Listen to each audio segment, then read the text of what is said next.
August 4th, 1964. In the murky waters of the Gulf of Tonkin, American destroyers radioed a frantic message: under attack by North Vietnamese torpedo boats. Within hours, President Lyndon Johnson ordered airstrikes against North Vietnam. Within days, Congress passed the Gulf of Tonkin Resolution, America's blank check for the Vietnam War. But here's what they didn't tell the American people: the second attack never happened. This is the story of how a phantom battle launched a real war, and how America discovered that even presidents lie when the stakes are high enough. Hit the notification bell right now, so you don't miss any of our unsealed histories.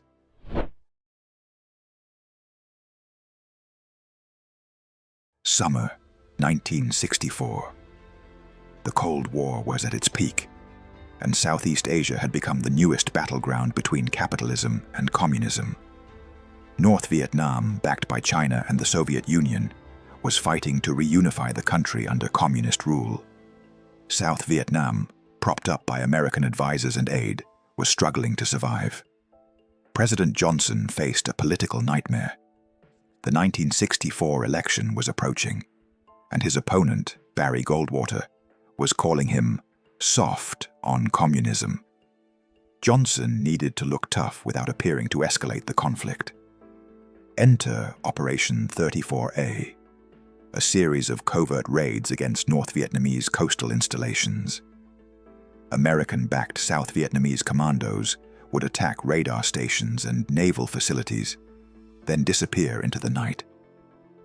What the public didn't know was that these raids were coordinated with another secret operation: American destroyers collecting signals intelligence in international waters off North Vietnam's coast. The USS Maddox was one of these spy ships. Officially, it was on a routine patrol. Unofficially, it was intercepting North Vietnamese communications and mapping their radar systems. On August 2nd, 1964, the USS Maddox was conducting electronic surveillance about 10 miles off the North Vietnamese coast. The destroyer had been monitoring North Vietnamese naval communications when 3 North Vietnamese P-4 torpedo boats appeared on the horizon. What happened next was undisputed. The North Vietnamese boats attacked the Maddox. Torpedoes were fired, machine guns blazed, and the Maddox returned fire while calling for air support from the USS Ticonderoga. The attack lasted about 20 minutes. When it was over, 1 North Vietnamese boat was damaged, and the Maddox had sustained minor damage from a single 14.5mm machine gun bullet. President Johnson's response was measured. He ordered the Maddox to remain in international waters but continue its mission. A second destroyer, the USS Turner Joy, was dispatched to join the patrol. But behind the scenes, Johnson was planning retaliation. He wanted to send a message to North Vietnam without appearing to escalate the conflict. 2 nights later, on August 4th, 1964, both American destroyers were patrolling in the Gulf of Tonkin during a stormy night. Radar operators reported detecting multiple, fast-moving contacts approaching the ships. At 9:52 p.m., the Turner Joy's sonar operator reported hearing torpedo sounds. Minutes later, both ships opened fire into the darkness. For hours, the destroyers maneuvered frantically, firing at radar contacts and sonar readings. Sailors reported seeing torpedo wakes and muzzle flashes. Radio operators transmitted urgent messages about being under attack. But something was wrong. Captain John Herrick, commanding the task force, began having doubts almost immediately. In a classified cable sent just hours after the reported attack, Herrick wrote, "Review of action makes many reported contacts and torpedoes fired appear doubtful." If you're starting to see where this is going, hit that like button right now. It tells YouTube to wake more people up. What really happened on August 4th wasn't a North Vietnamese attack. It was a perfect storm of confusion, fear, and faulty equipment. The stormy weather had created false radar contacts. Nervous sonar operators interpreted normal sea sounds as torpedo engines. In the darkness and confusion, American sailors were essentially firing at ghosts. Captain Herrick continued sending cables expressing his doubts. Entire action leaves many doubts except for apparent attempted ambush at beginning. He recommended a thorough investigation before any retaliation. But his cautionary messages were buried in the Pentagon. Military leaders had already decided that North Vietnam needed to be punished for its aggression. Defense Secretary Robert McNamara later admitted that he had received Herrick's doubts, but chose not to share them with President Johnson or Congress. The political momentum for retaliation was too strong to stop. Within hours of the reported second attack, President Johnson was on television addressing the American people. He described renewed hostile actions against United States ships on the high seas and announced immediate retaliation against North Vietnam. Operation Pierce Arrow launched 64 airstrikes against North Vietnamese naval facilities and oil storage depots. It was the first direct U.S. military action against North Vietnam. But Johnson wasn't done. He wanted Congress to give him broad authority to escalate the conflict, without having to return for approval each time. On August 5, 1964, Johnson appeared before a joint session of Congress. He described the Gulf of Tonkin incidents as unprovoked attacks by North Vietnamese forces against American ships in international waters. What he didn't mention was that the USS Maddox had been conducting spy missions in coordination with South Vietnamese raids. He didn't mention Captain Herrick's doubts about the second attack. He didn't mention that his military advisors were already planning to escalate the Vietnam conflict. Instead, Johnson painted a picture of American innocence under foreign aggression. He asked Congress for a resolution supporting all necessary measures to repel any armed attack against the forces of the United States. The debate was swift and one-sided. Senator Wayne Morse of Oregon was one of only 2 senators who voted against the resolution. He warned that it would give the president a blank check to wage war in Southeast Asia. He was right.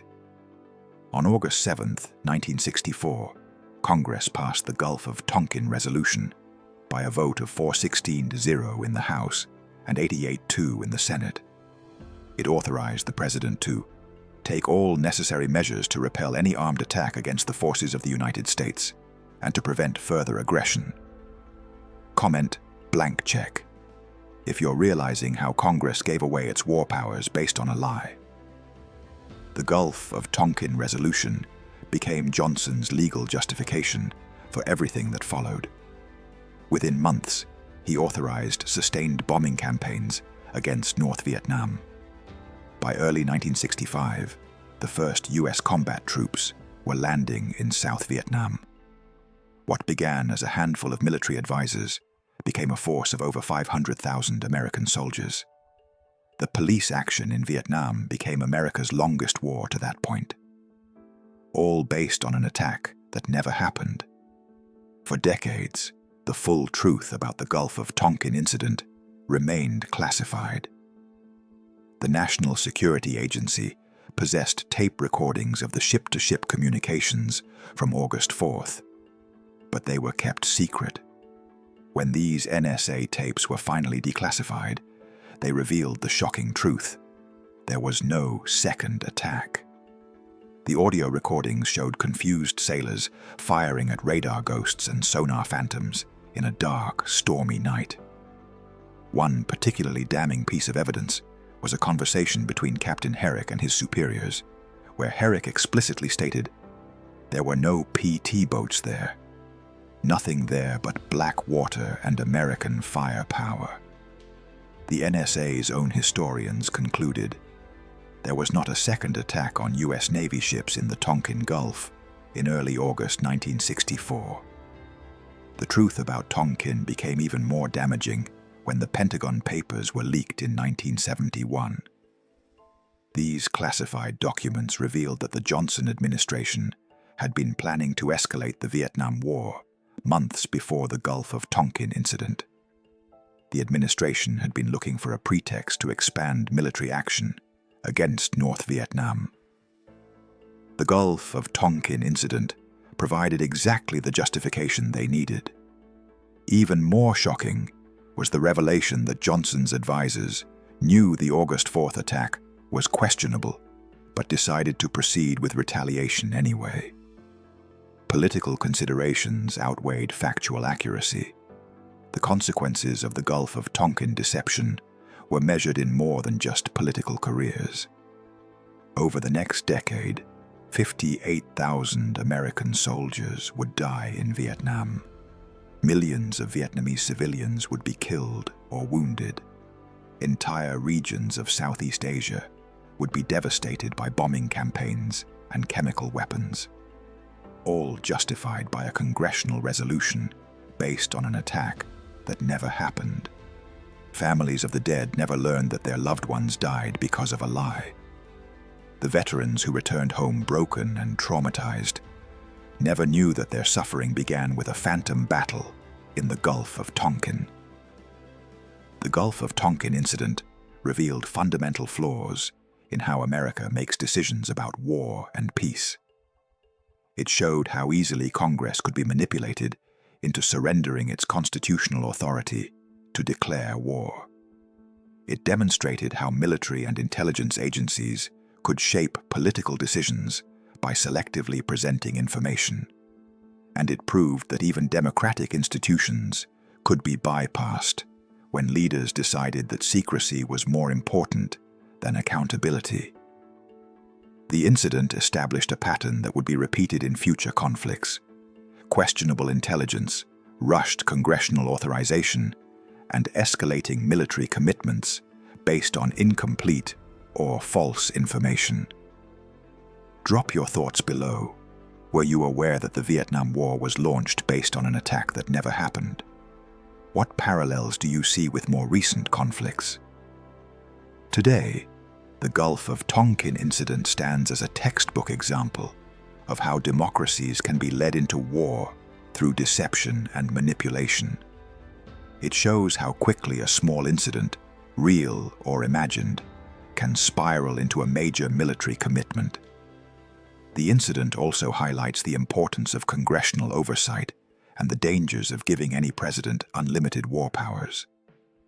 The Tonkin Gulf Resolution remained in effect until 1970, serving as the legal foundation for America's entire Vietnam War effort. Even after Congress repealed the resolution, its precedent lived on. Future presidents would cite the Tonkin model when seeking broad military authority from Congress. Subscribe and turn on the bell. Next week we expose Operation Northwoods, the Pentagon's plan to attack America. What other government deceptions should we unseal? Tell us in the comments. The Gulf of Tonkin incident raises uncomfortable questions that remain relevant today. How much can we trust official government narratives about national security threats? What safeguards exist to prevent similar deceptions? And who holds leaders accountable when they mislead the public into war? These questions became even more urgent after subsequent conflicts where intelligence was questioned, congressional authorization was bypassed, or military commitments exceeded their original justifications.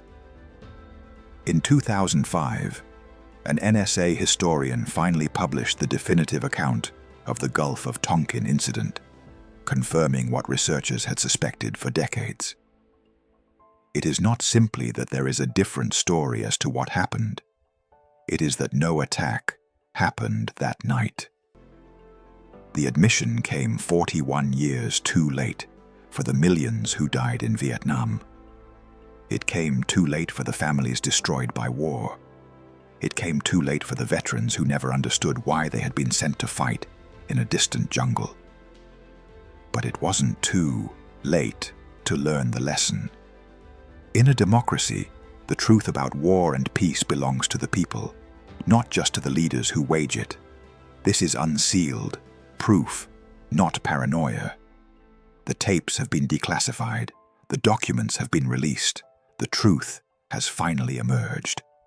A phantom attack launched a real war, and America is still learning to live with the consequences. What will you do with this knowledge?